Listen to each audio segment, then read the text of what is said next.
नमस्कार, मी प्रणिता बोरसे. आपण पाहत आहात जय महाराष्ट्र. बुलेटिनच्या सुरुवातीला बातमी नाशिकमधून. नाशिकच्या तपोवनमध्ये आज पुन्हा आंदोलन झालंय.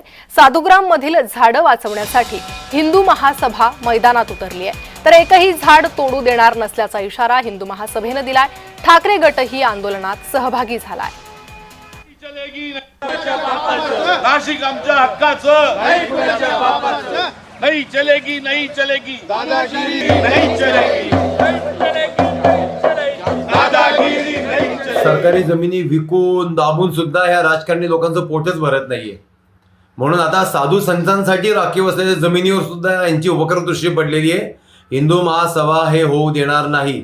आज दुपारी 1 वाजता तपोवन येथील झाडांना दोरा बांधायचं, झाडांच्या रक्षणाची हमी द्यायची आणि झाडांचं पूजन करण्याचं काम हिंदू महासभेच्या नाशिक शाखेच्या वतीनं होतंय. ज्या राजकारण्यांनी केवळ फक्त विचका केला, नाशिककरांना फक्त आश्वासन दिलं, त्यांच्यासमोर हिंदू महासभा या महानगरपालिकेच्या दृष्टीनं का होईना एक पर्याय म्हणून उभा राहणार आहे.